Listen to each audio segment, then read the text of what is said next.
everyone. This is Essays and Espresso. Here with me, I have my good buddies. Acer, how you doing? I'm doing good. I injured my knee the other day, but I'm doing good. How are you doing?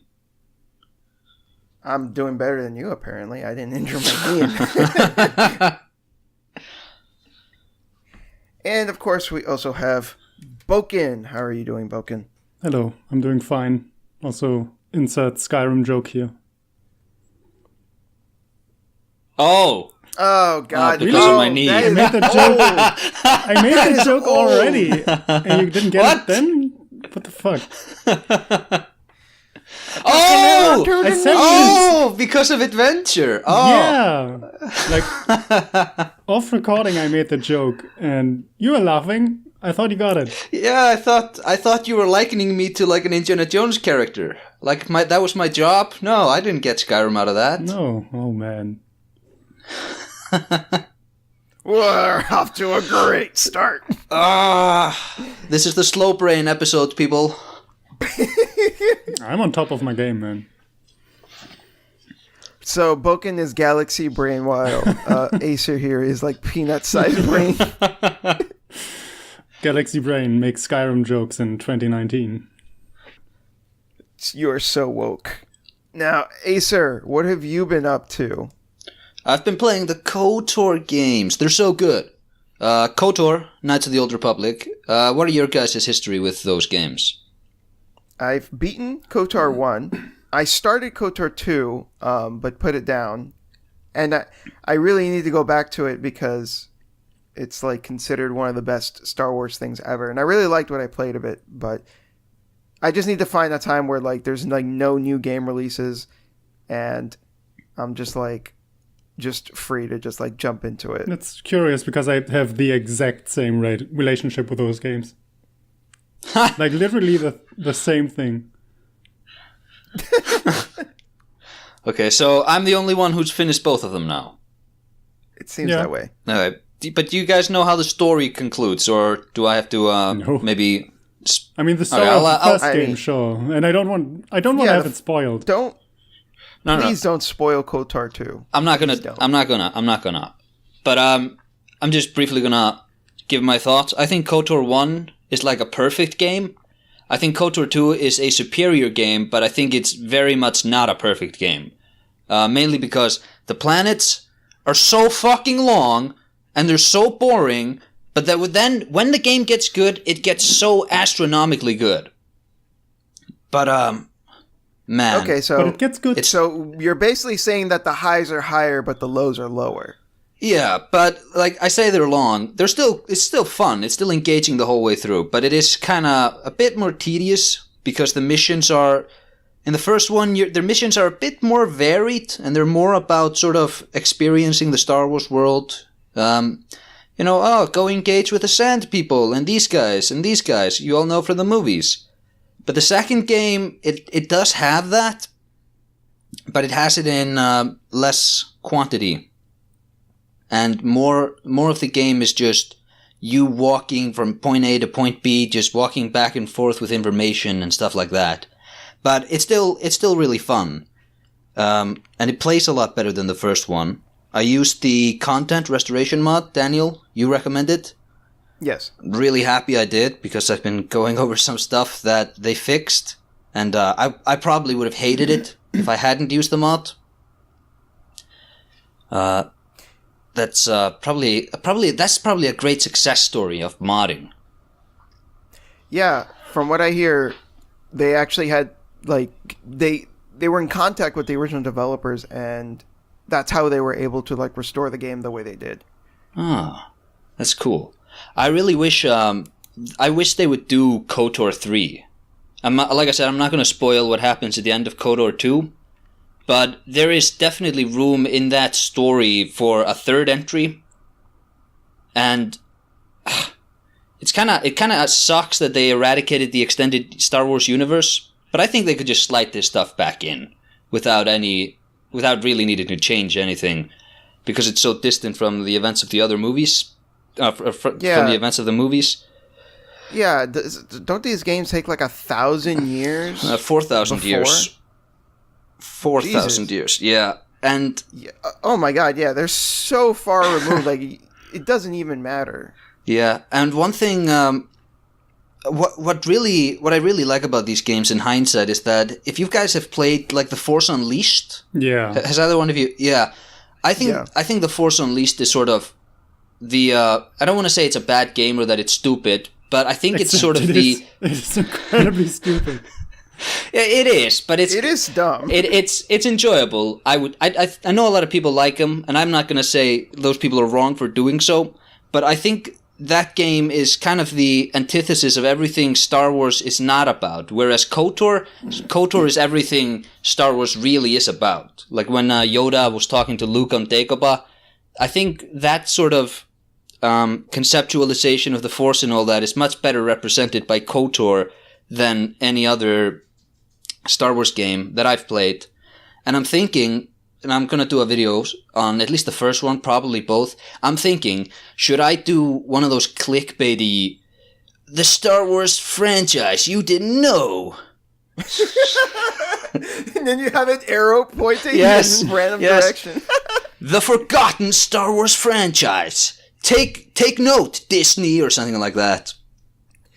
Now, I think it's interesting you say that, though, because generally what I've heard about KOTOR 2 is that it is very much a criticism of Star Wars. Yes.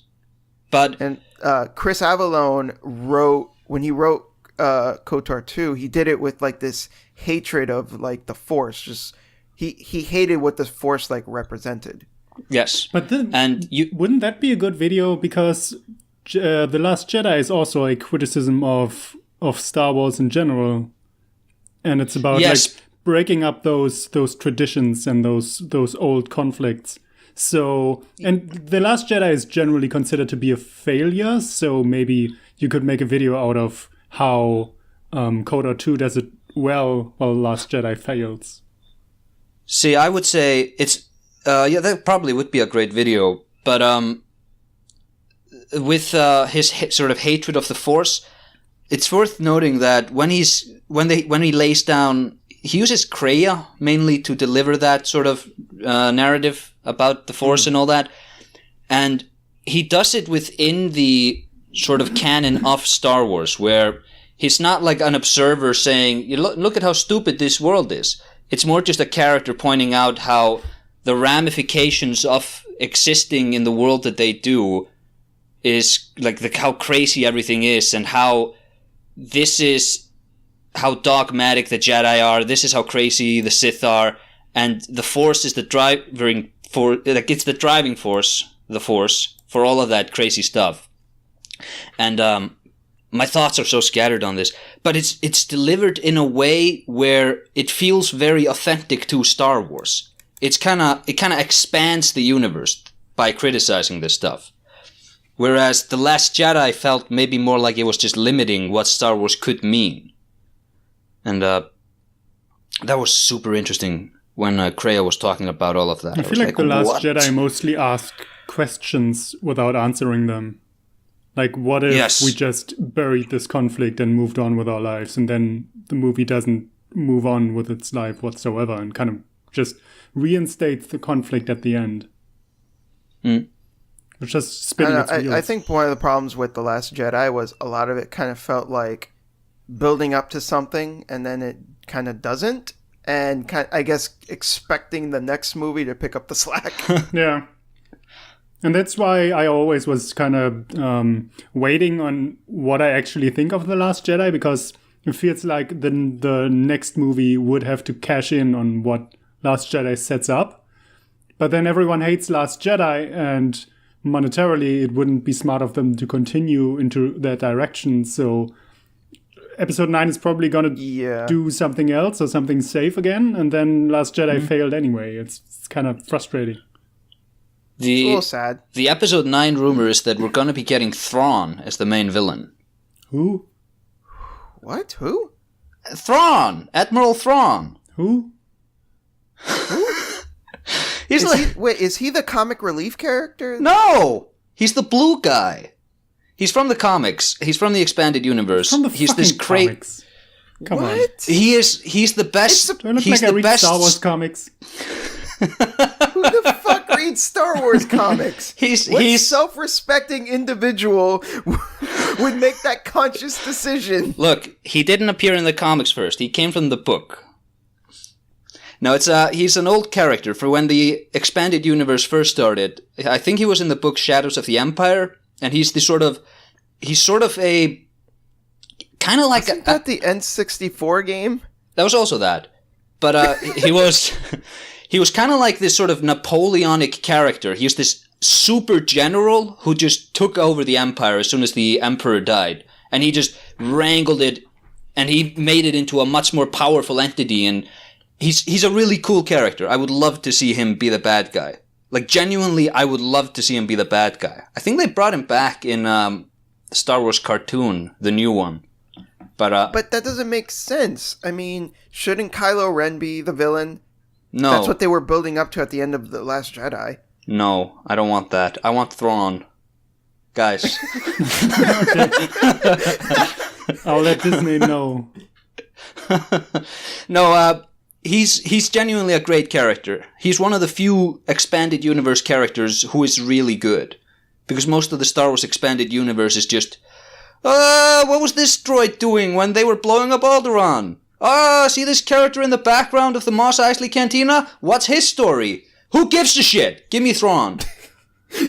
I remember reading a book about Darth Maul, like an extended universe book, and you would think that they go into Darth Maul more and personalize him and make him an actual character instead of just a guy with a cool sword. And I don't think that book did it at all, because it was all told from the perspective of another character who is hunted by Darth Maul. What? So, you got to know the character himself, but Darth Maul was just this faceless assassin who appeared from time to time. Ugh. That's bad. Yeah. I mean, that doesn't necessarily mean it'd be a bad story, but like, that's like a really wasted opportunity. Yep. I found it curious that you brought up KOTOR 3 and the possibility of that, because when you think about it, BioWare is with EA, and EA has the Star Wars license, right? Yes. Mm-hmm. Yes! So they... No. Well, okay, I don't know what you guys think about current BioWare, because I hate them with a passion. So I don't want them to... I'm ambivalent. I don't want them to do KOTOR 3. I would like Obsidian to do it, but they are now owned by Microsoft, I think. So that's unlikely. I would not want Obsidian because I know Chris Avalon left. Didn't a bunch of their creative team leave? Yeah, that's true. But they still make good games. I mean, I really liked Pillars of Eternity too. I thought Tyranny was, it was good in some aspects, bad in some others, but it still had potential. So, I mean, and BioWare hasn't made a good game since 2009, so, yeah. What came out in 2009? The first Mass Effect? No, the first Dragon Age. Oh, the first Dragon Age. You don't like the Mass Effect games? Throwing shade. Well, to be fair, I haven't played most of them. I didn't like the first one, and then I didn't bother with the others. That's the best one? What, the first Mass Effect? Yeah. I hated it. I think the gameplay is terrible. Well, they improved the gameplay. So it's kind of inverse with the Mass Effect games, where the writing got progressively worse, but the gameplay got progressively better. I don't agree with that, because the way He's laughing because he knows it's true. The way I see BioWare improving gameplay is taking away role-playing elements. And that is exactly not what I want from BioWare. And that's exactly what they did. Yeah, well, I know that. And BioWare made fucking Baldur's Gate 2, which is my favorite game of all time. I'm a huge nerd for like old CRPGs and all that shit. And even KOTOR had some of that still in it. And so Did you, for BioWare to just go into this direction where they are now with Dragon Age Inquisition, which is just shallow garbage, and they don't even have Anthem. Yeah, Anthem. What the fuck is Anthem? I don't know. I really don't know. It's but like, Max. BioWare has completely lost why I liked them once, so I don't care to pick up any of their games, and clearly they don't have any interest in just going back to their roots, like they did with Dragon Age Origins. Well, they are making another Dragon Age game. Yeah, and it's going to be terrible. I guess. The only Dragon Age game I've ever actually played is Dragon Age 2, and I did not like it. It's the worst one. It's the rushed piece of shit that they I don't know, made in like 1.5 years or something. The game's awful. Because, I have, a weird approach to series where I like to play the series at its worst first, and then I like to play, the good games later. What the fuck? What? Yeah, weird, right? That is weird. I don't know, because I like to see a series at its worst so I can see it at its best, and that's kind of the approach that I took with Xenoblade Chronicles. Yeah, I'm gonna let you talk about that, but just before we do, I think if we get a KOTOR 3, it would have to be Chris Avalon. I think that because he set up a lot of the stuff that I want to see in KOTOR 3 is stuff which is kind of left unresolved from KOTOR 2, and I think I want him to resolve that stuff. But I also have another subject, but I'll Sure. maybe I'll cycle back to that if we have time. Xenoblade. No, go ahead. No, it's something that can absolutely wait. It's not something I played recently. Okay, fair Just enough. go to Xenoblade. Before that, I will say that you should absolutely watch Mr. Cynical's video on Kreia. Yes, I have that. I have that saved. Yes, it's a ridiculously long video, but It's got 1 million of what views. I didn't watch the whole thing because I didn't want to spoil myself. But of what I watched of that video, I thought was really well written, really well done, very interesting. But anyways, so yeah, like I was saying, I like to kind of go into the worst of a series first, so then I could see it at its best. And based on what I've heard of the Xenoblade Chronicles games, there's 3 games. There's Xenoblade Chronicles 1 and 2, and there's Xenoblade Chronicles X. I actually played a chunk of Xenoblade Chronicles X, and my opinion of that game is that the gameplay was actually really good, and it was a technical marvel for the Wii U, but the writing was really bad. And I feel like I'm in kind of the same boat with Xenoblade Chronicles 2. That's exactly how I feel about this game. It's really nice looking. It's kind of a technical marvel. The music's really good. It's kind of fun to play. Although, I think I actually found the gameplay more fun in Xenoblade Chronicles X. I remember it being faster. And I remember there being, more options. But, yeah, Xenoblade Chronicles 2 so Xenoblade Chronicles X it dipped its toe in anime, right? It wasn't overtly anime weeb bullshit nonsense. It dipped its toe in it. The first Xenoblade Chronicles, I only played very little of it, but based on what I played, it had almost no anime-ness to it. Even the art style of the characters was not very anime, even if you could argue it was technically in an anime style, it still also felt like its own unique style. While Xenoblade Chronicles 2 is just full-blown shonen anime. This is Naruto, this is One Piece, this is just full-on shonen anime nonsense. And I am very mixed towards this game. I'm still pretty early on in the game. I think I'm only in chapter 3 or 4 out of 12. So there's still some stuff to see, but man, this is the most anime fucking cringe fest I have ever played. Yeah. Everything I've seen from that game was a cringe fest, yeah. The character designs alone, Pura or whatever she's called. They're trash. Fuck the anime, that shit. the designs are so bad. Why is Rex wearing shorts and then weird pantaloons over them, but you could still see the shorts? What is that? And Pyra's design like, it makes no sense. You see the pink girl? I'm looking at character models here. She's the redheaded redhead one. girl, She's like yeah. predominantly red and green. The waifu bait. Pyra. Yeah, her design makes no sense. She's got huge ass titties flopping about because the game does have boob physics, and she's like half naked, but the character herself is very sweet and motherly, and it's so weird. It's like, why does she look like this? Put some clothes on her. Like, it doesn't make any sense.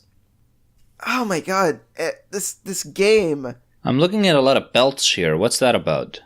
Did Tetsuya Nomura have something to do with this? Yes, he did. Oh, of course he did.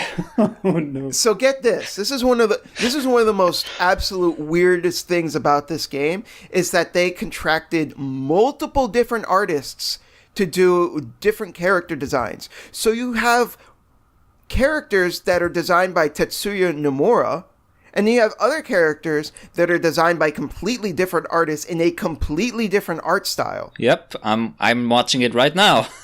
What is this? And it looks Was that it like looks why so characters have weird. completely different like heights and Proportions? faces? Yeah. Yeah, it's so bizarre. And there's weird animal people everywhere, and yeah. What is okay, this? That explains a lot, actually. But here's the thing, right? I'm actually weirdly enjoying the game because of all this weirdness, because I find it bizarrely fascinating. Like, I'm just playing through it and I'm like, what dumb nonsense am I going to see next?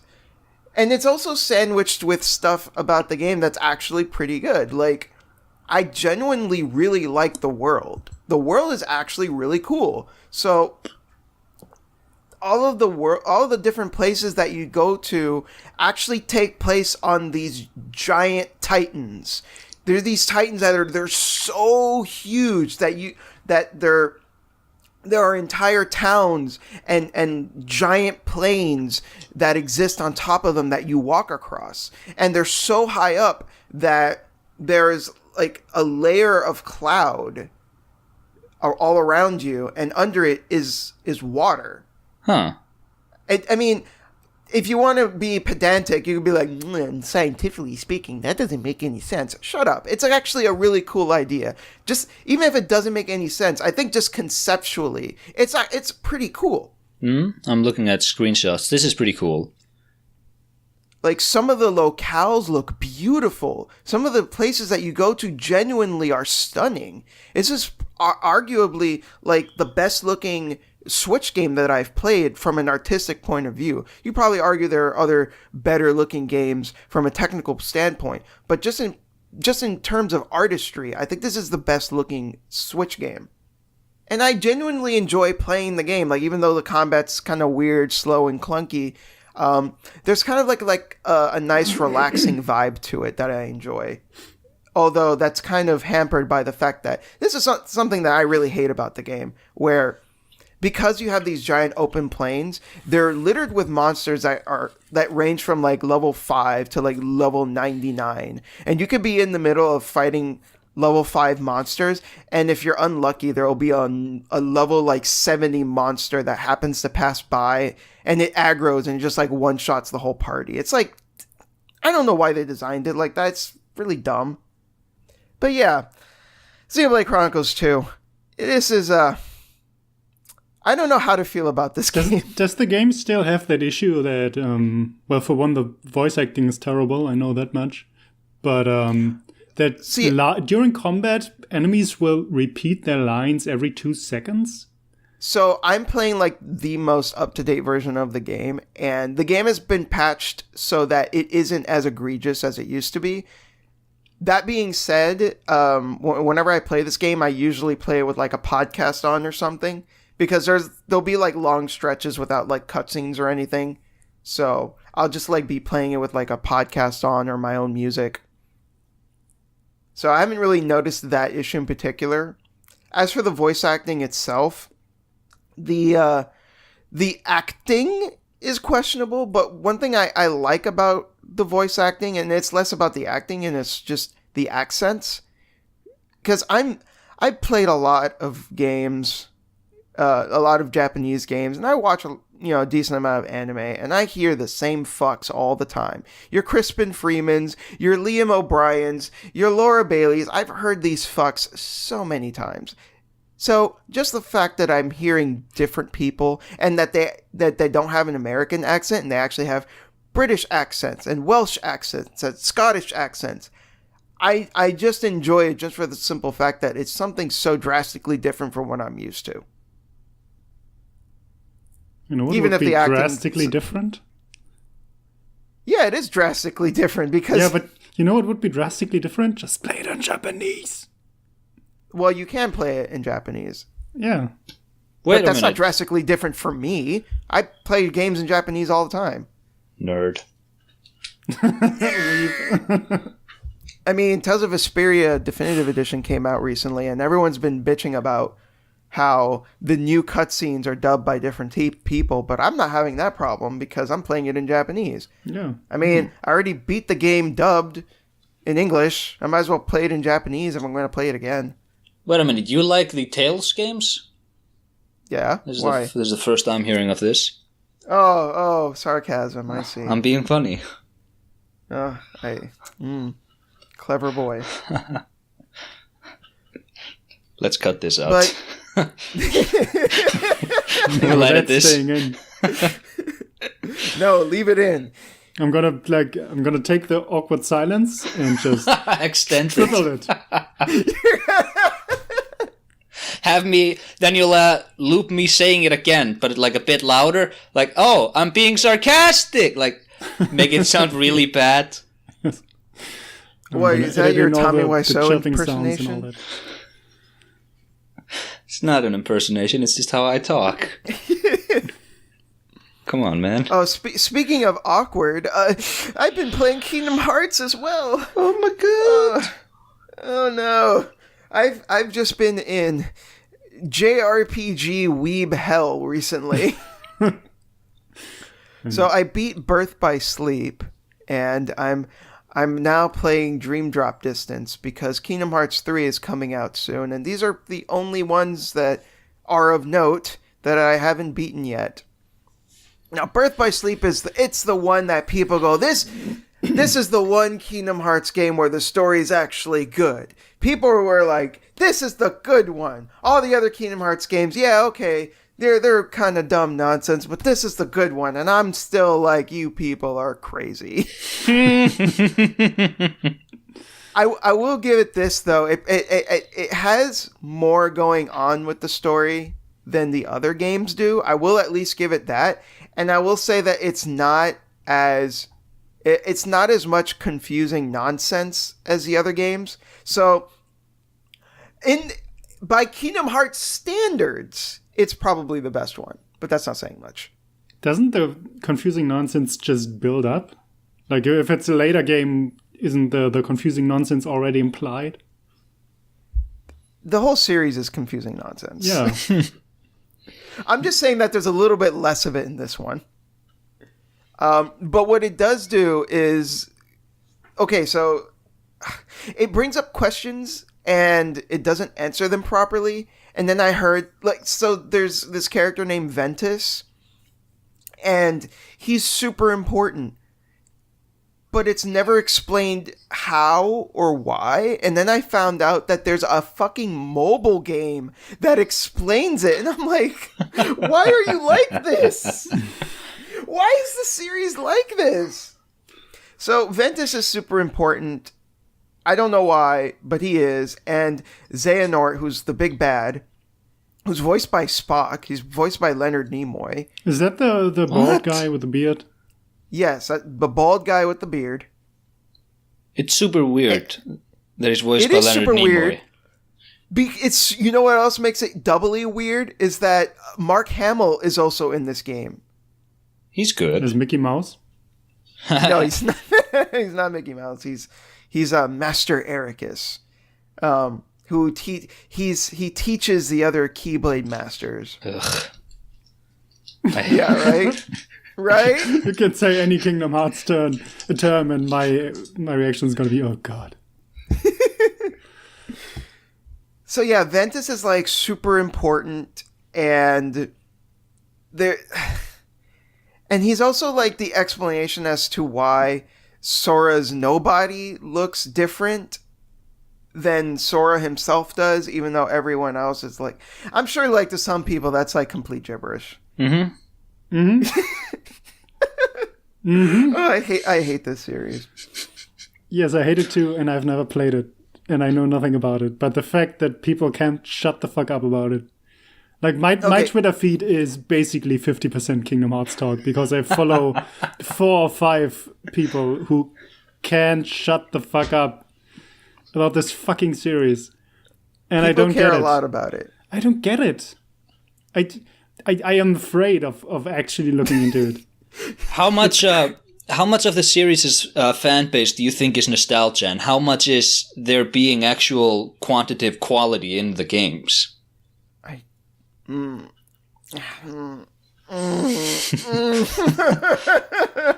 a difficult question to answer. I don't really know. It's hard to say because despite my complaining, right? Like there's a reason why I'm playing these games. They are enjoyable games. Like I really do genuinely enjoy stuff that has nothing to do with the main plot. Which thankfully is usually like 70% of these games where you're just going to random Disney worlds and you're just going on dumb, goofy Disney adventures. Like you're hanging out with Hercules and you're helping him train or whatever, and it's cute and it's fun, and there's why? Because it's fun. But how is it explained? Well, there's usually some tenuous explanation. Like in the first Kingdom Hearts, Sora's just trying to find his friends, and he's going to all the different worlds, and he's just looking for his friends, and he just so happens to roll up into Disney hijinks as a result. And each game has its own like tenuous reasoning. But, it's good enough for me because, like, growing up with Disney movies, there's a certain charm there that I can't deny. Like, there's something about that, just running around with, like, these Disney characters that I grew up with. There's something there. There's something special. I mean, if you never grew up with those movies, though, I can understand if you're just like, what the hell?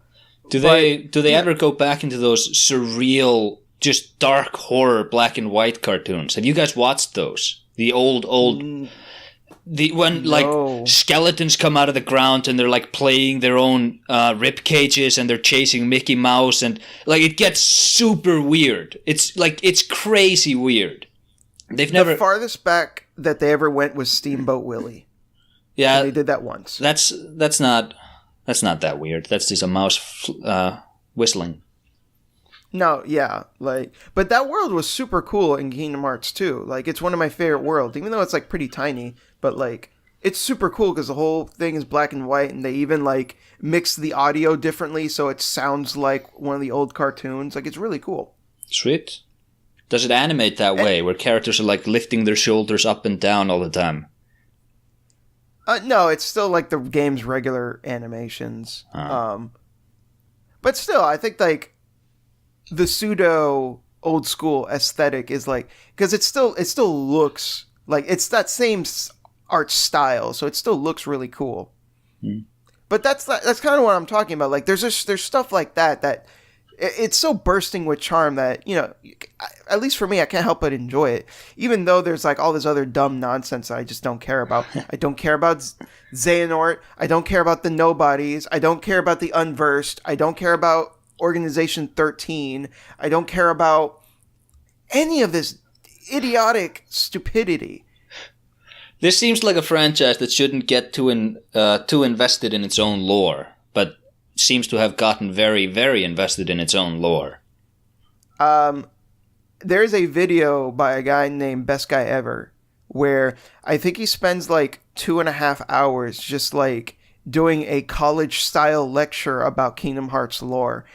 And it's hilarious and terrifying. Is this game just a giant Disney advert? Oh, this series. No.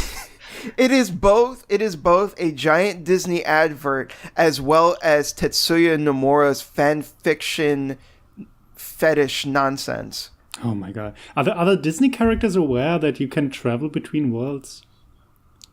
Donald and Goofy, obviously, because they travel. Yeah, but with all you. the minor characters of the worlds that you visit.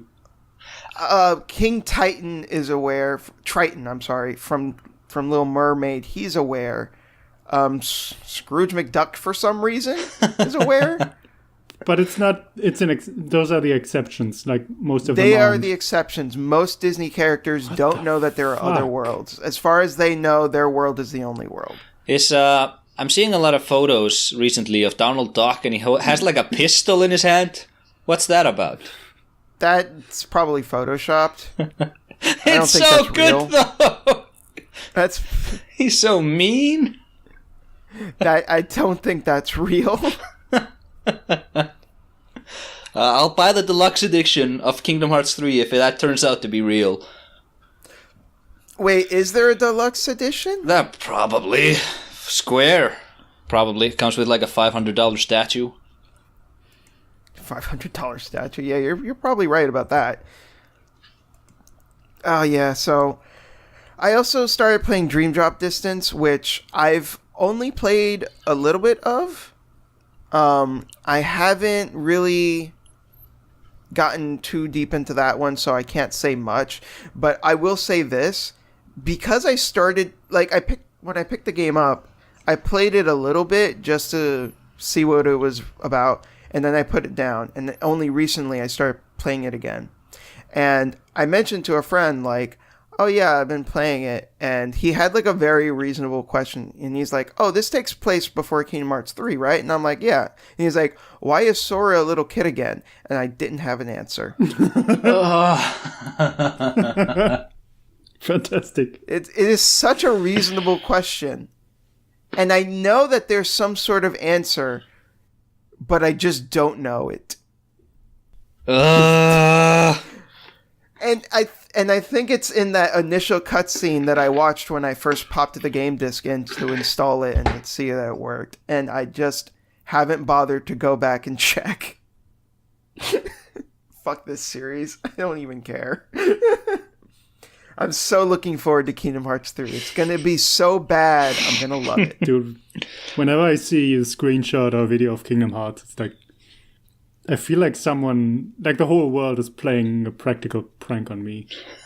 Like, at some point, someone's just gonna go, we got you, right? This shit isn't real, we were just pretending. What I find weird, though, is like, I find some people who I think are like genuinely intelligent people, who are like unironically invested and like think that this is like masterstroke genius writing. And I'm like, I don't know. Just no. And then you'll turn around and tell me that Persona 5 is poorly written. Excuse me? Like, don't get me wrong, Persona 5's got some issues. I'm not saying that Persona 5 is like, excellently written, but like, you can't sit there and tell me that it's worse than Kingdom Hearts. The Kingdom Hearts 3 trailer had someone uttering the line, "You're too late, Mickey," in a serious, dramatic voice, talking to Mickey Mouse's back about probably the end of the world or something. No, what happened? Okay, so what happened to her? That was Aqua, who is actually genuinely like one of the only decent characters in the whole fucking series. But like, yeah, right. But like, she has been stuck in like this dark world for like years and years and years. So like, Kingdom Hearts 3, I think they're trying to save her, and so they've already shown that like, well, she's beyond saving, I guess, but probably not. I'm sure when they reach her, they'll find the heart of her cards, and then he'll bring her back or whatever. So Mickey Mouse wanted to save her. Yeah, Mickey's trying to save her. They'll find what do you say? They'll find the heart of her cards. Yeah, I thought you would appreciate that. I get the Yu-Gi-Oh reference, but it absolutely is not. It's not what it means. Wait, what? I thought you were just making a Yu-Gi-Oh joke. I was just making a Yu-Gi-Oh joke. Yeah, I'm not appreciative of it. Oh, fuck off. I threw that in just for you. Anyways, I think that's enough Kingdom Hearts Okay, just to drivel. check, Kingdom Hearts does not have a Heart of the Cards. No. It has the Queen of Hearts, who is a card, right? From Alice in Wonderland? Is that from Alice in Wonderland? Yes, Yeah. and there's also Kingdom Hearts Chain of Memories, which uses a card-based battle system. And there's also the fact that Kingdom How many Hearts fucking games are Recoded.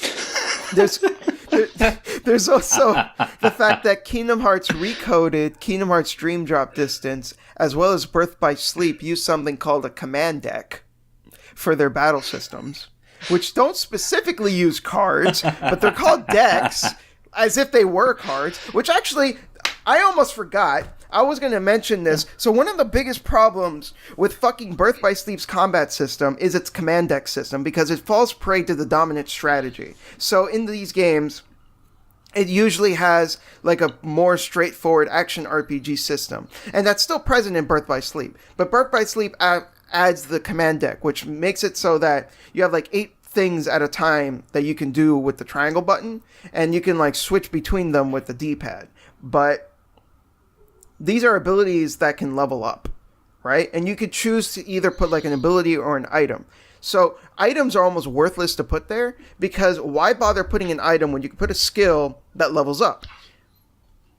And then when a skill levels up, you can then fuse it with another ability and get an even more powerful ability, and then tie an item and then tie a passive buff to it. So there really is no point in using items, which makes and another thing is there's also a system where depending on what skills you use in the command deck, it will activate a style, which is which changes your moveset and makes you more powerful.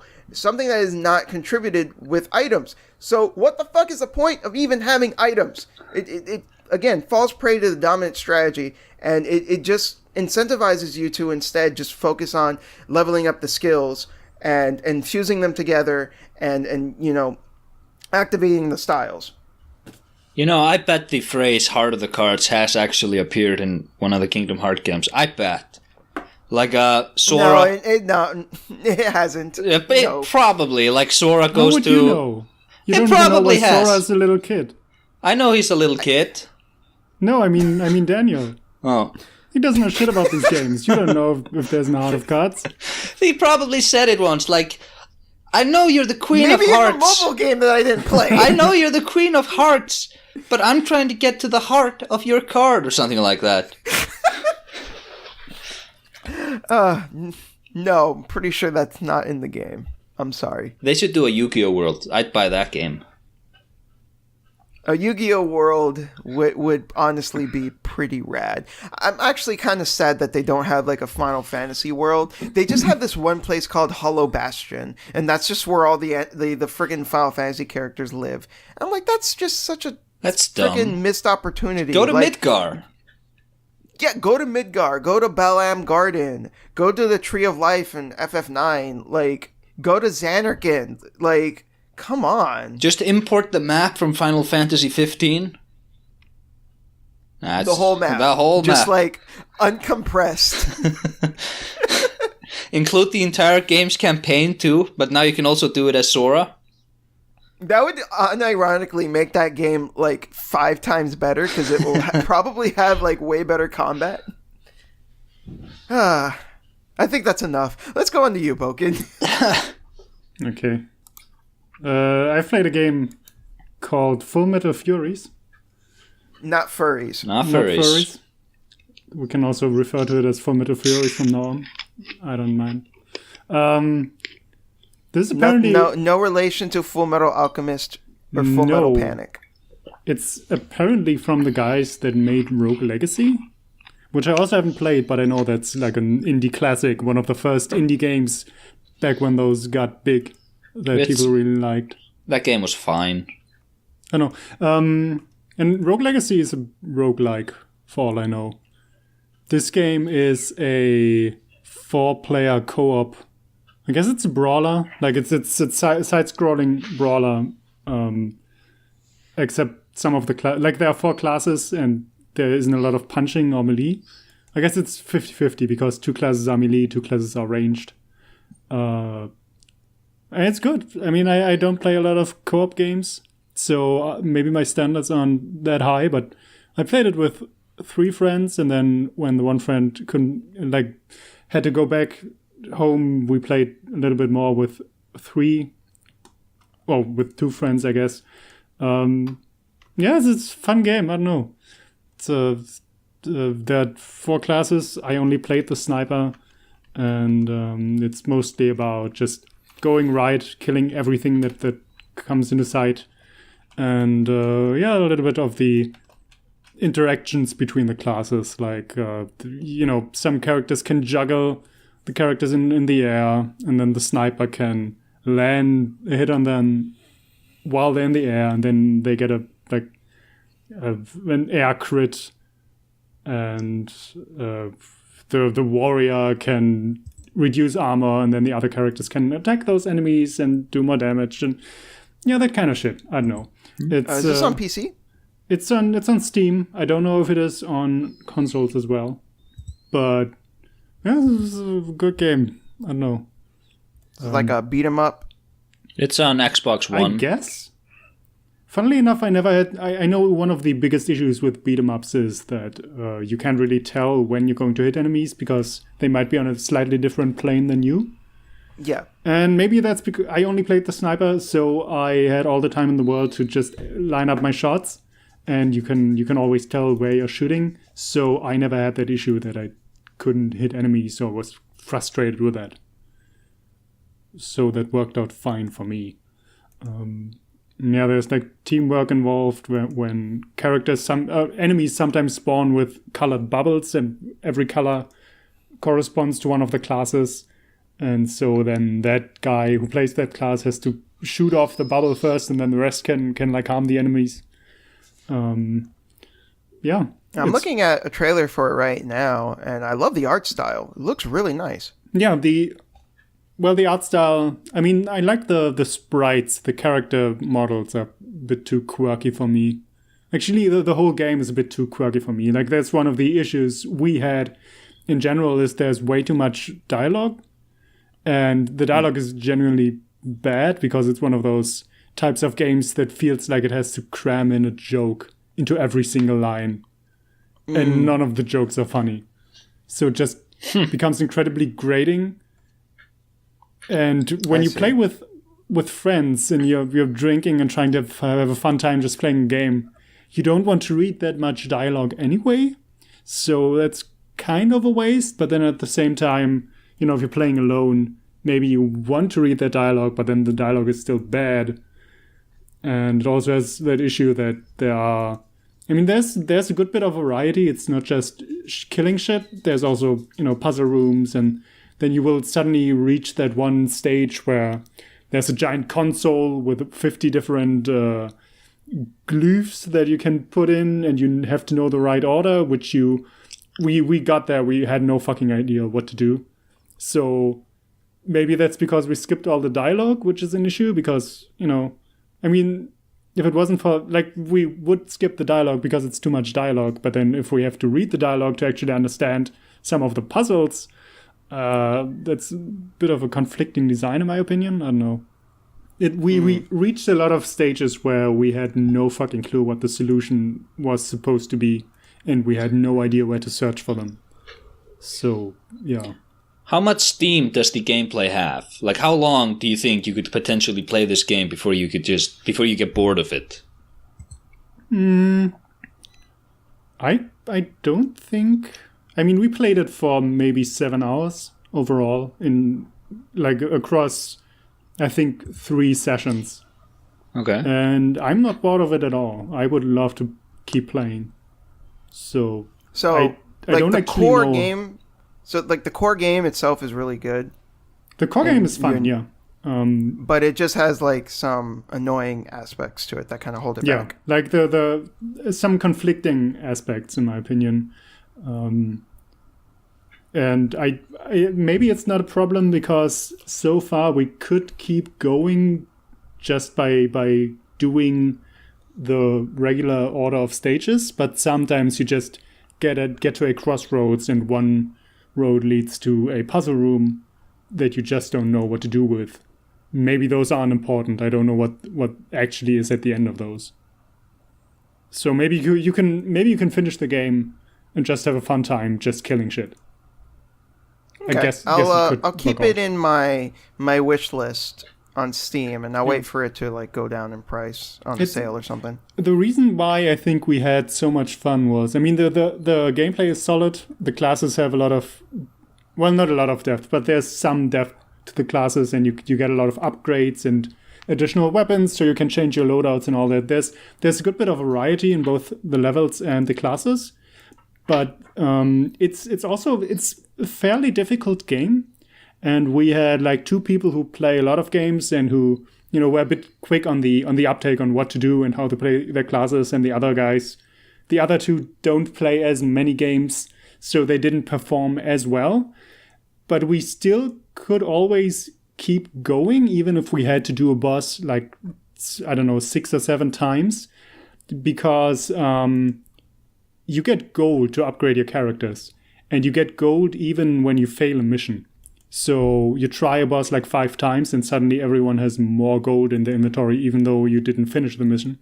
So you can just go back to camp and upgrade a bit more, and then everyone is objectively stronger. And then you can try the boss again. So that helped a lot with us just not getting frustrated. And we always had that, let's try just a bit more. We will get to understand the boss a bit more, and then we can just go back, level up, and then we'll probably beat him. So that is, I don't know, it felt like a nice way to balance challenge with accessibility. And it was pretty smart in my opinion. Like we tried some missions a lot of times and we never got frustrated with it, even the people who don't play as many games. Cool. So yeah, cool. It's a good game. All right, cool. Like I said, I'll keep it in mind. I'll wait for it to go on sale. Yep. I might play with like my nephew or something. Yeah, so good idea. All right, well, we're about to move into our essay topic, which is our review scores worthwhile. But before that, we're going to take a quick break.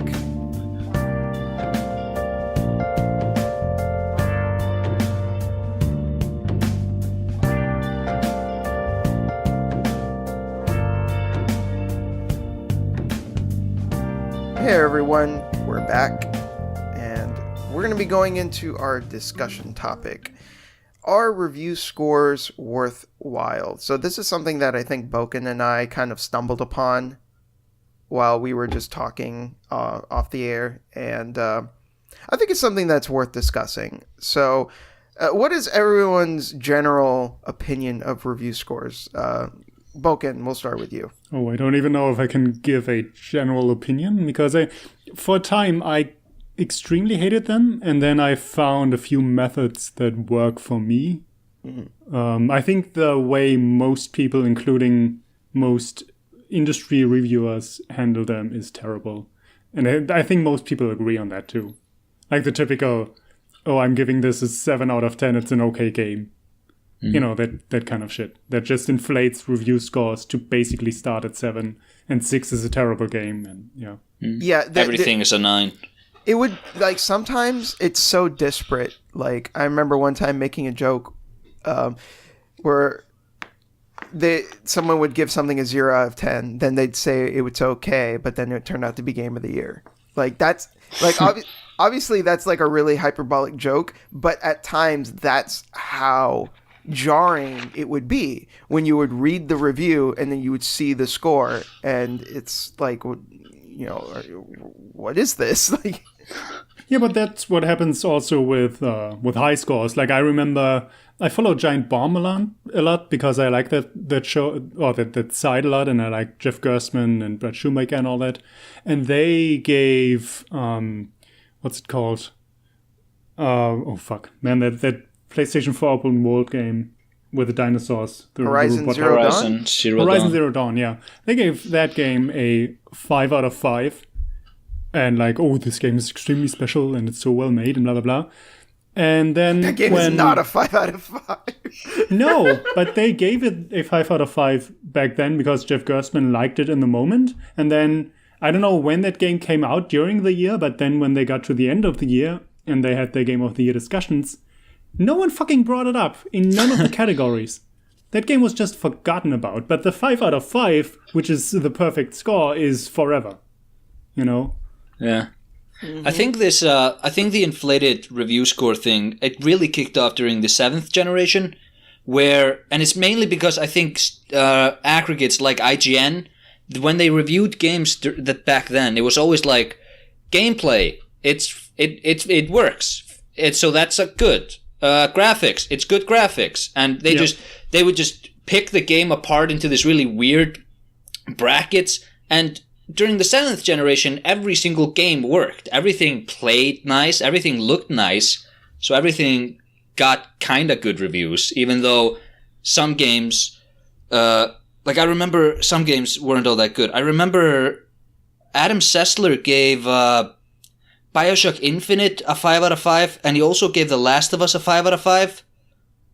And on like a surface level, those games are very similar, but man, a 5 out of 5 for both of them? Like what the hell are your qualifications even? I've never played either of those games, so well, it seems like the idea was, well, both games look really nice, or looked very nice during the time, and they play smoothly. So, and they both have a story, which you can argue whether it's good or not, but they do have stories. And even though all the elements of, for example, BioShock Infinite, I would say, are kind of at odds with each other, because when you separate them all, they all kind of work. The gameplay works, the visuals work, and all that. When you base your entire review around every single element working in and of itself, you get these crazy inflated view scores, is what I'm trying to say. Yeah, I agree with that. That makes a lot of sense. Yeah, I mean, that even started a generation before that, because I remember GameSpot back then had a review scheme where they would say, okay, they would give individual scores for graphics, sound, story, gameplay, or something like that. Yeah. And in most of those aspects, AAA games are fine. I mean, they have good production design, they have good graphics, they have good sound. And then when you you kind of have to give those aspects an 8 or 9 or 10.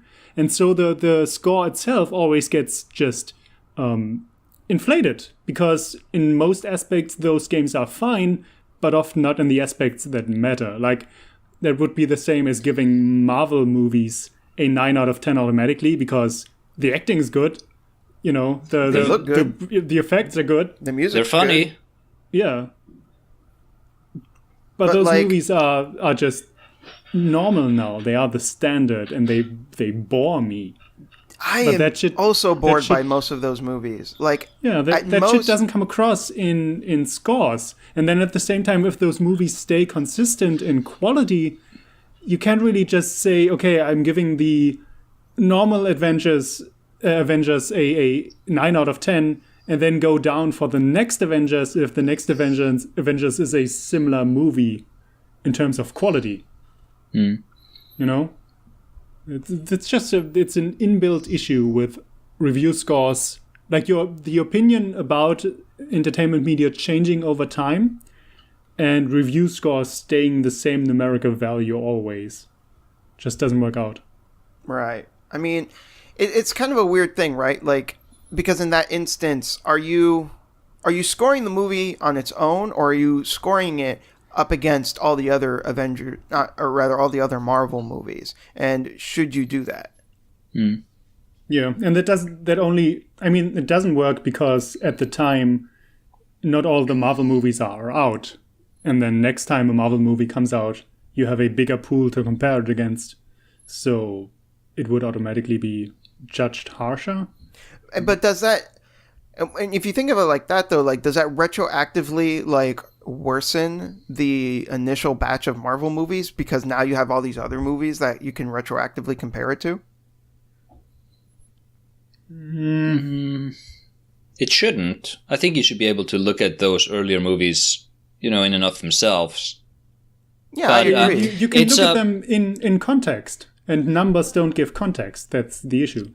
You can look at it in the sense of, well, this is how good it is as a Marvel movie, and then this is how good it is as its own movie. So I get what you're saying, right? Like you can compare something to not to like you can judge something as its own thing, and you can also see it as like a smaller part of a greater whole. I mean, yeah, and you can judge something in a lot of ways. Yeah, And I actually found usually- like a lot of people that take issue with comparisons, and there are some people that think that you shouldn't compare things ever. Like you shouldn't compare things, and that you should only look at it in a vacuum. And I don't really agree with that. Like if you have let's say you have a game that's been part of a long-standing series, a series that's been around for like decades. I mean, I'm not saying there isn't value in looking at that game as its own thing, but I don't see why it's a problem to also look back on the history, especially if you're an individual that has knowledge of that history. Why wouldn't you apply that knowledge? What is wrong with that? Why can't you look at this game and be like, well, this game has a crafting system, but then this other entry also had a crafting system and it was better for these reasons. Like, I don't see why that's an issue. Yeah, me neither. I mean, you have to look at all the open world games in the context of there having been years of every major game being an open world game.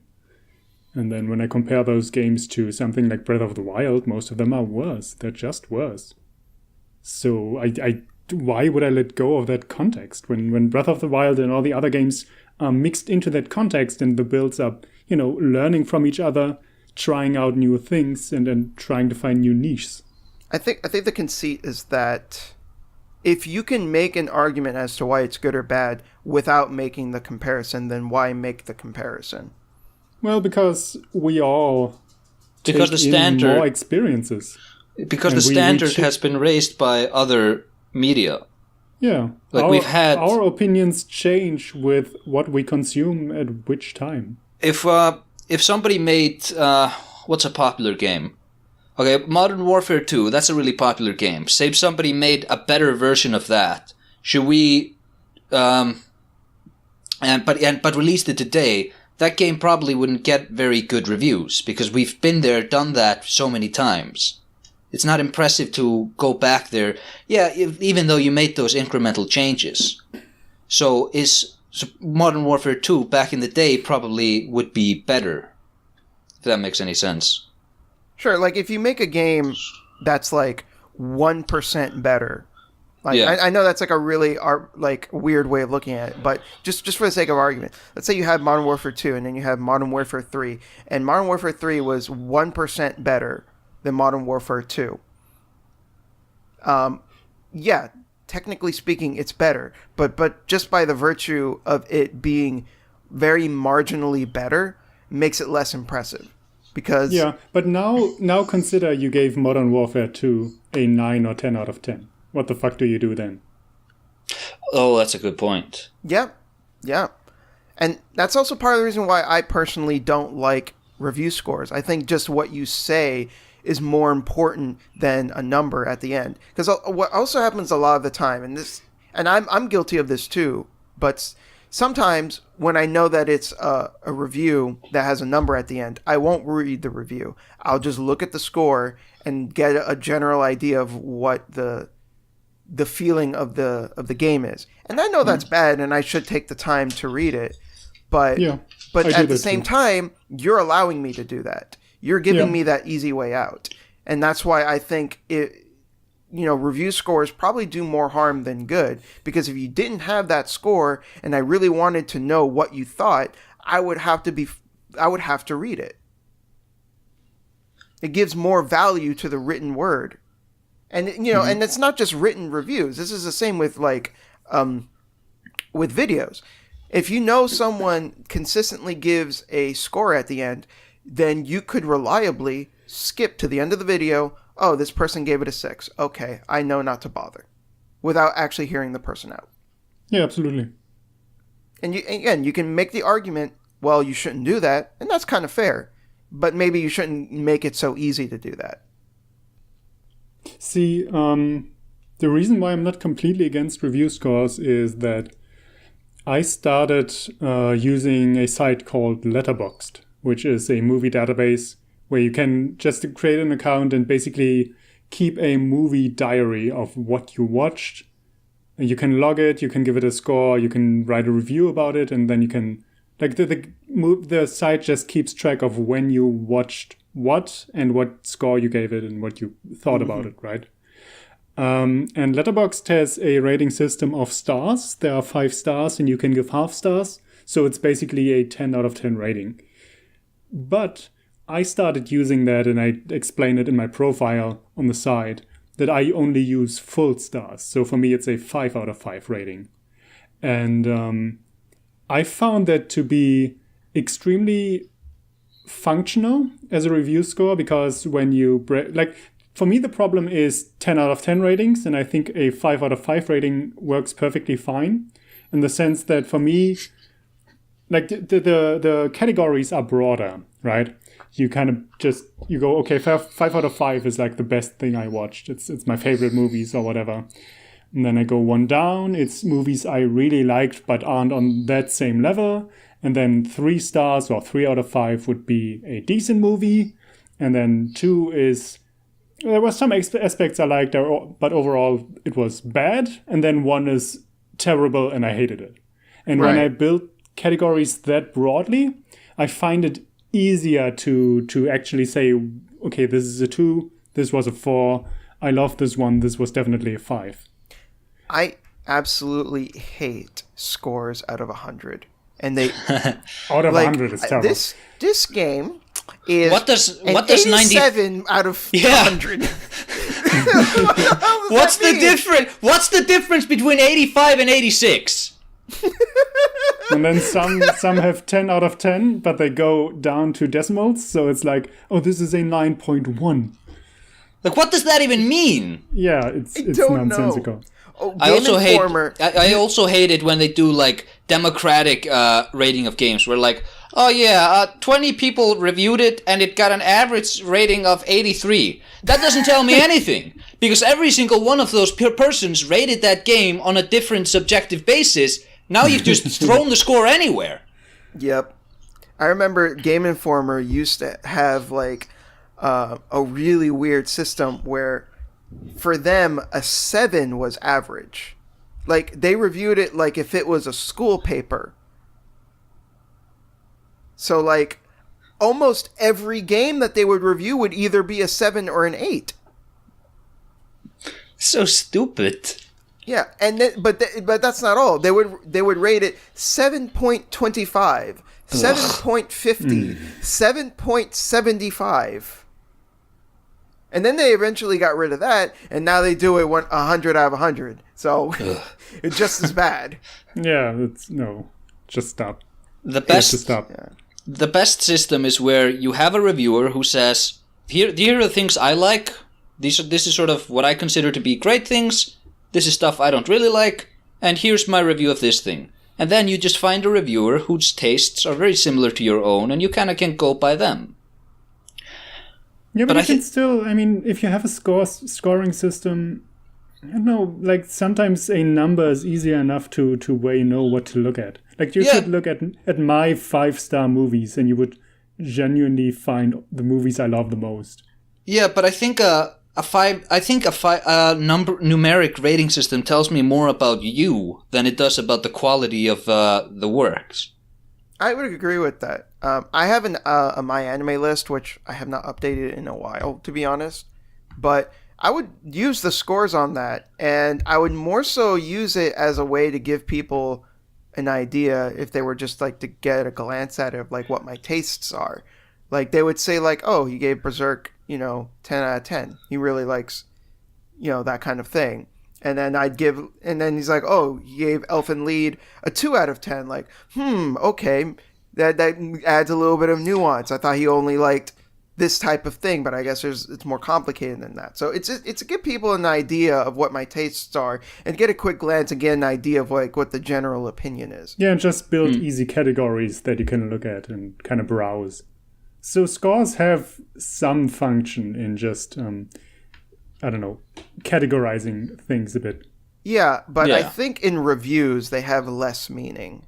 Yeah, absolutely. I mean, it's all dependent.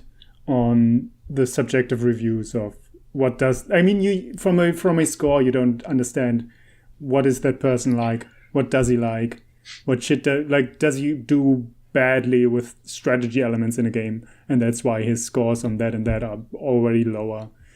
You can't learn that shit from a number. Because at the same time, if you look at my anime list, you only see the scores. You don't really understand my reasoning behind them. You would have to talk to me and be like, "Hey, why? What's your deal? Why did you give Sword for Truth a 1 out of 10? It's not that bad." And it's like, well, I thought this and this was a problem, or blah blah blah, and whatever. And, the only way to really get to know someone is to engage with them, but it is worthwhile just to get that general idea of okay, this is how this person views media. Yeah. Mm. So I guess scores work for that. Another topic I wanted to bring up is that, I mean, obviously the big review sites give the big games, like the AAA games, way higher scores than any other game. I think that's kind of proven at this point. Yeah. AAA games start at 8. And if they are just kind of underwhelming, they get a 7 and nothing below that. Which is... that's frustrating to me, because I remember specifically one time where... in 2017, I played Snake Pass, which is a little indie game. It's incredibly innovative. You play a snake, and I've never seen a snake control scheme before. And you just... It's a platformer. It's a 3D collectathon. But you play a snake, and you have to twirl yourself around sticks and reach higher places and all that. It's an incredibly well-made game for something that never existed before, and it had a few issues here and there with the difficulty. It could get a bit frustrating, which didn't bother me. But then I look at review scores of that game, and Snake Pass gets a 6 or 7 generally out of 10 because of those issues of frustration. And I understand when people would give that game a 6 or 7 out of 10, but then that's a fair review. And then if standard mediocre AAA games automatically get a 9, there's a discrepancy there where, I don't know, reviewers, to me it feels like reviewers just have two different standards for AAA games. And for indie games, for one, they're real and they're fair, and for others they just start out at 9 and only go from there. And that frustrates me when I have to see something like that, because I would recommend Snake Pass over any AAA game of the last 5 years. Whoa. Over Bloodborne? I think I didn't care for Bloodborne that much. Bloodborne has... What? That was me being generally tired of Dark Souls. Yeah, I get that. I think Bloodborne is still sort of my litmus test for this entire generation. It's like a 4-year-old game or something at this point. Bloodborne's my favorite of the Souls-type games, so I'm... No. We've had these conversations. Your favorite is Dark Souls 3. No, it's not. Yes. No, what are you talking about? Bloodborne is my favorite. What are you talking about? I have a video on my channel where we talk about this, and you said your favorite... It may have been you said your favorite Dark Souls was Dark Souls 3. Yeah, I may have said that, but no, I prefer Bloodborne for sure. Yeah, okay, that's good. Bloodborne's definitely number 1. Have you guys been checking out the photos I'm sending in the chat? Yes. Just off topic. You are an awful person. I hate you. Yeah. Check out his yee hair. But Okay. back on subject. Okay, just to make this clear, because I know you're not the biggest fan of Dark Souls 3, which is understandable. But let me put it like this, so you understand where I'm coming from. Me or Acer? Acer. Okay. I think Dark Souls 3 is probably the most technically competent of the Dark Souls games, which is why I like it so much. That being said, Dark Souls 1 is the best overall experience. I think you'd agree with that. I would say, of the Dark Souls games, I think Demon Souls and Bloodborne both edge out Dark Souls 1. Yeah, okay. Well, I think that's kind of depending on which you played first. I know a lot of people that played Bloodborne first, and then that's why it's so high up for them. Yeah. And I played Bloodborne last after having played every Souls game at least twice.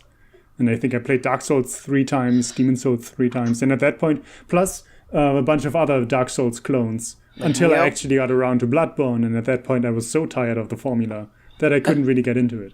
Well, and that actually that actually ties back into our subject, where a game like Dark Souls, Demon Souls, I should say, originally that game was hammered, but then people got it. So how many games do you think there are out there, genuine masterpieces, which reviewers just didn't get, and nobody went back to actually explore them? How many potential Demon Souls are there? Well, that's what happened with Empire Strikes Back, right? Like when that movie first came out, it didn't get like very good reviews. Like people found it to be a disappointment, and it wasn't until years later where people reevaluated and went like, "Oh no, wait, this is actually like the best Star Wars movie." And you can actually see that in Return of the Jedi, where like the Ewoks and all that, the tone got so much lighter. Like the whole thing in Jabba's palace, that's like an action adventure movie. And that's sort of that's another thing aside. But yeah, yes, how many great works do we just not get to experience because some reviewer didn't have any appropriate standards for gauging its quality? Well, that implies that I don't check out games that score below 7 or something. That's true. I never do. I feel 10 out of 10. I don't play anything else. Something similar happened, I think, also with Silent Hill 3, because when Silent Hill 3 came out, reviewers were like, yeah, it's good, but like it's the worst one so far. It's no Silent Hill 2. Yeah, saying that like, oh, it's not as scary as 1 and 2. But if you look at it nowadays, like people have also reevaluated that game, and people are like, oh no, wait, this is actually really good. It's not as beloved as Silent Hill 2, but I think there's more appreciation for Silent Hill 3 nowadays than there was when it first came out. Definitely. I think Silent Hill 3 is the best Silent Hill game. Yeah! Finally! Yes! I think Silent Hill 3 King! Yeah. Silent Hill 2 is awesome, but like I feel like Silent Hill 3 is so underappreciated. Like even now, like people are starting to pick up on the fact that it's like a really good game, but even still, like I don't think it gets as much credit as it deserves yet. Mm. Yeah. What's our opinion on review scores? They suck. Throw them in the trash. They serve an important purpose, but it's not the purpose people use them for. I think they're a good way to sort of find a reviewer you like, find somebody whose tastes are similar to your own. But I also think review scores, especially during the 7th generation, they really taught me to just appreciate the things you appreciate. Yeah, I remember I used to be a really frequent subscriber and reader of the Game Informer magazine growing up, and it really made me realize like I shouldn't just like blindly trust these reviews. There were like a lot of games that I ignored because they gave it like a low score, only to come back later and realize like, oh wow, they were kind of full of crap. This is actually a really good game. And I started realizing that over time, where I would get games that I was interested in before I read the review, and then realize like, wow, this review's full of crap. Like, did they even play the game, or just the conclusions that they came to were just wrong? Yeah. All right. I mean, review scores can not to say like those were like dumb people, or like, you know, just saying that the conclusions that they came to, you can approach games differently, and the way other people approach games might not necessarily happen to you. Right. Mm-hmm. Yeah. I think review scores can work in a 5 out of 5 system. Nothing above that. I think if you have a out of 5 system, you automatically have 3 as a middle, and then, you know, 2 and 1 and 4 and 5 above and below. That makes it easy enough to just throw it into a general direction of, yeah, this was good or this was bad. What would you guys rank Evangelion? No, we're not going there. Evangelion Not is going there. That's an easy 2 for me. And I'm not saying it wouldn't change on like if I watched it again, because as I said, I might not have picked up on everything that show has to offer, and I think You if I would definitely read up didn't. on it more, if I read up on it more, I might appreciate it more. But the way I watched it the first time, that's easily a 2 because I disliked it overall, but I saw potential there. So that's like I admired some aspects, but I came away from it with a mostly negative feeling. So it's not a 1 and it's not a 3. You know. I give it a question mark out of 5. Conflicted. I am very conflicted on it, to be fair. But I feel like I'm more positive towards it than negative. Because over the years, I think I've seen the show at least like 3 times. And over the years, I feel like every time my disposition towards it changes. So like the very first time I watched it, I thought it was a masterpiece. And then I watched it again, and I didn't like it as much. And then I watched it a third time, and I liked it a lot more. And now I don't know how I'd feel about it now. Because it's hit me at different points of my life where like my standards change and my tastes change. And I think it's kind of interesting how my views of the show changed so much over the years with me. So I don't know. I kind of appreciate that it's had that effect on me. So yeah, question mark out of 5. There you go. I guess the takeaway from this episode is to just read the review, and if the guy is talking about stuff that actually matters to you, probably you can gauge his opinion. But if he's talking about like the graphics are this good and the sound is this good, probably you can just shut that video off and watch our videos instead. That's how my old reviews used to be like. I hope you know. I don't do that anymore though because it's really tedious and repetitive. Yeah, I stopped doing reviews in general. You can't, when you start picking up a game at retail, all the reviews are already out and no one cares anymore. I'm gonna do a review for. Point. I'm gonna do a review for Kingdom Hearts 3, but that's the only one I'll ever do, and that's only because I think it'll be funny. I am so looking forward to that. You don't even know. That's gonna be amazing. But anyways, I think we've exhausted this topic to its reasonable conclusion, to its logical conclusion, and I think now we should just talk about what we're gonna be doing in the future, what we have planned. So, Acer, what do you got in store for us? I just realized we didn't get through the episode without mentioning Dark Souls. But anyway, that's fine. Dark Souls is a good series. We keep mentioning it in everything we do. Yeah, well, but we're not mentioning it in a dumb way. That's Okay. true. Fucking Dark That's true. Souls is in my top 3 games of all time. Of course, I'm going to mention it. And now you need to replay Bloodborne so that you can appreciate it properly. I'm not gonna uncouth because child. all the reasons I didn't enjoy it are still there. That's good. You are an uncultured swine. I mean, it's not even like I didn't enjoy it. I just wasn't over the moon with it and kind of fell off. You should read. There are a couple of Lovecraft stories you should read to really get into it. You should read Boy. The Whisperer in Darkness, an underrated classic of 1930s pop culture comics. No, not comics. Novels. Is that by Lovecraft himself? Yes. Okay. So And that's I actually a forgotten one. I want you to actually send me a list of like the good Lovecraft ones to check out because I hear he has some like not so good ones. So just let me know what the good ones are, and I'll check them out. I'll send it down in the link where I'm posting all my funny Berserk memes. Anyway, the last one you put is genuinely the worst one. That's horrible. Anyway, this is just for us listeners. Anyway, Yes. What are you working on? I'm just gonna do the KOTOR videos, and then I'm gonna do the Kingdom Hearts video. Maybe I'll do KOTOR, Kingdom Hearts, KOTOR 2. Maybe I'll do KOTOR, Kingdom Hearts, and no KOTOR 2. I don't know. We'll see. We will see. I look forward to it either way. And Boken, what are you working on? Last time I said I'm working on my Game of the Year video. That thing is dead. It's not going to happen. Oh, I'm sorry to hear that. Whatever. I kind of felt like, well, I was happy at the end that I wasn't going to finish it because I was already behind in scheduling. So, like, it's hard. I don't know.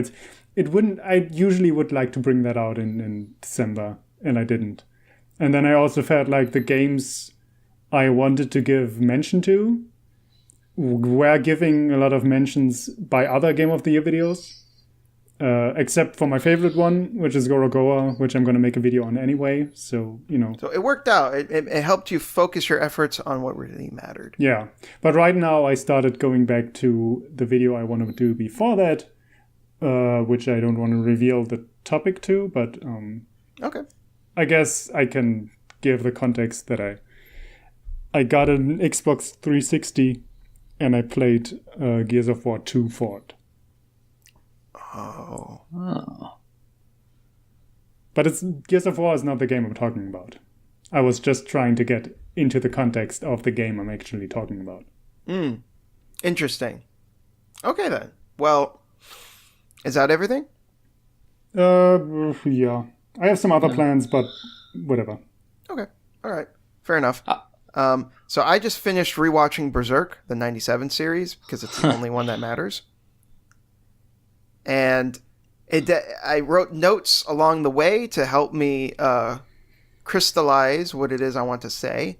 I have some disparate thoughts that I need to turn into a concise script, so I'm going to be fleshing that out soon enough.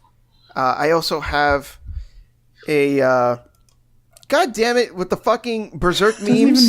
What the fuck? I don't get it. Okay, because Guts got his arm cut off. Oh. I'm sorry, did keep too? going. And so did Joseph. He did? When? Yeah, at the very end. He has a mechanical arm. Does Anyway, he? keep going. Yes. Okay, so yeah. Berserk video, that should be happening soonish. And let's see. I'm going to be working on my Tales of Zestiria critique.